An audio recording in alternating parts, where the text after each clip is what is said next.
On September 11th, New York City changes.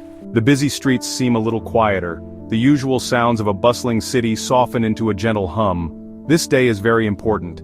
It is a day to remember the people we lost in 2001. It is a day to think about the brave heroes who ran to help. For New Yorkers, this is not just a date on the calendar. It is a day of deep reflection. The city pauses together, holding a shared memory in its heart. Everyone, from the oldest residents to the youngest children, feels the weight and the importance of this solemn day.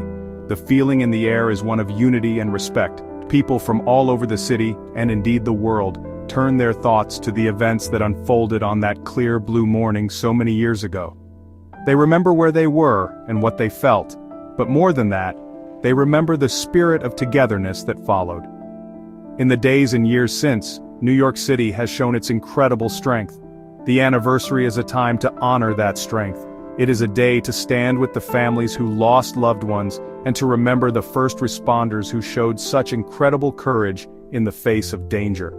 Across the 5 boroughs, from Staten Island to the Bronx, small acts of remembrance take place. Some people visit local memorials like the Postcards Memorial on Staten Island's waterfront, which honors the many residents from that borough who were lost. Others might simply take a quiet moment in a park, looking at the sky and thinking. Flags fly at half-staff on buildings throughout the city. The day is marked not with loud fanfare but with a quiet, powerful sense of community and shared history, a testament to the city's promise to never forget what happened and the people it affected. This day of quiet remembrance is also a day of teaching. Parents tell their children about the importance of hope and resilience. Schools create lessons about community and service. The stories of that day are passed down not to create sadness, but to inspire a new generation with the values of courage and compassion. It ensures that the memory of the day is not just about the tragedy itself, but about the very best of the human spirit that shone through in the darkness. It is a day to look back in sorrow, but also to look forward with a sense of purpose and a commitment to a better, more peaceful world. The heart of the city's remembrance is at Ground Zero.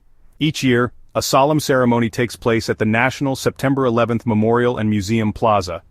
It begins early in the morning, around 8:30 a.m. The plaza is filled with the families of those who were lost.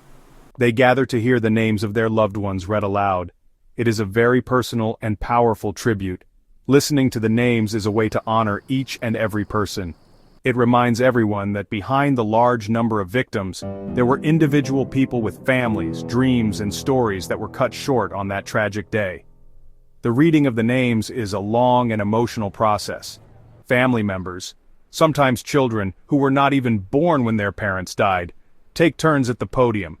They speak the names of their mothers, fathers, brothers, and sisters. Often they share a small, personal message. They might say, "We love you and miss you every day." These simple words carry so much weight. The reading is paused 6 times during the morning. These pauses are moments of silence. They mark the exact times the 2 planes hit the Twin Towers, when the towers fell, when the Pentagon was struck, and when Flight 93 crashed in Pennsylvania. During these moments of silence, a hush falls over the entire city. Bells toll to mark the time. It is a powerful reminder of the precise moments when the world changed forever. For those gathered at the memorial and for many watching from home, it is a time for deep personal reflection and prayer. The ceremony is kept simple and respectful.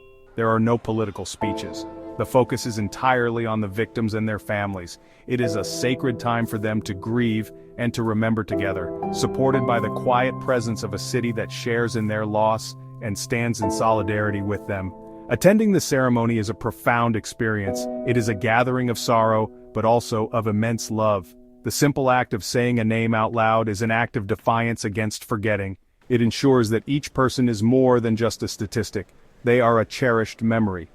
The ceremony continues until around 1 o'clock in the afternoon, when the last name has been read.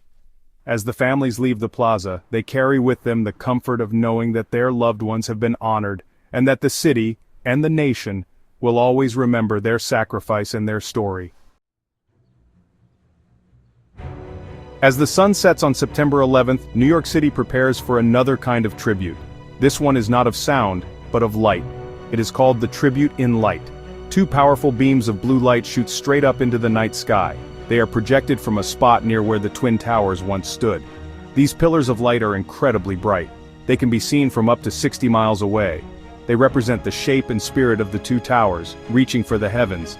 It is a beautiful and moving sight, a symbol of loss but also of unbreakable spirit and remembrance. The tribute in light first appeared 6 months after the attacks. It quickly became an iconic part of the annual commemoration. The lights are turned on at dusk on September 11th and stay on until dawn the next morning. They serve as a quiet beacon in the night. For people all around the metropolitan area, seeing those twin beams is a shared experience. It connects them in a moment of silent reflection. It is a promise made in light, a visual declaration that the memory of the towers and the people inside them will never fade away from the city's skyline or its heart. Many other famous buildings and landmarks across the city join in this tribute of light. The spire of the Empire State Building glows in a deep, respectful blue. One World Trade Center, which now stands tall near the memorial site, also shines in blue. Bridges, stadiums, and office buildings participate, turning the city's famous skyline into a canvas of remembrance. This citywide illumination is a powerful symbol of unity. It shows that every part of New York City comes together to honor the memory of 9/11, creating a beautiful and cohesive visual statement of solidarity. This spectacle of light offers a different kind of space for reflection. While the morning ceremony is focused on the personal grief of the families, the evening tribute is for everyone. It allows the entire city to look up and remember together. It is a quiet, public moment of unity. The silent, soaring beams of light offer a sense of peace and hope. They remind everyone that even after the darkest of days, light can return.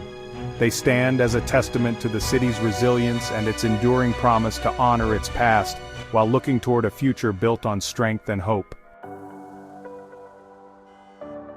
September 11th is not only a day for looking back, it is also a day for looking forward and giving back. It has been named a National Day of Service and Remembrance. This means people are encouraged to honor the victims and heroes of 9/11 by doing good deeds for others. It turns a day of tragedy into a day of positive action. The idea is simple. The best way to remember the unity we felt after the attacks is to recreate it by working together to help our communities. This spirit of service is a powerful tribute to the kindness and generosity that so many people showed. In New York City, this call to service is answered by thousands of volunteers. One of the largest events is held at the Intrepid Museum. Here, people of all ages and backgrounds gather to pack meals for those who are hungry. They form assembly lines, working side by side to fill boxes with food. In just one day, they can pack over 1 million meals. This massive effort shows the incredible power of people coming together for a common good.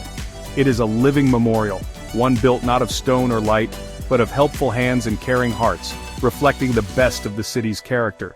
The spirit of service extends far beyond one single event. People find many ways to contribute. Some participate in blood drives, like those organized by the New York Blood Center, giving a life-saving gift in honor of the victims. Others join community cleanup projects or help their elderly neighbors. Even small acts of kindness become part of the day's tribute. This focus on service helps to transform the anniversary. It channels the grief and sorrow of the day into something constructive and hopeful, building a legacy of compassion that strengthens communities across the city and the nation. This commitment to service is a beautiful way to remember the heroes of 9/11. The firefighters, police officers, and paramedics who rushed into danger were driven by a desire to help others. By volunteering, people honor that same spirit of selflessness. It shows that the legacy of 9/11 is not just about the loss, but also about the incredible strength and unity that emerged. On this important day, New York City demonstrates that memory can be a powerful force for good. It proves that by coming together in service, we can build a brighter, more hopeful future, one good deed at a time.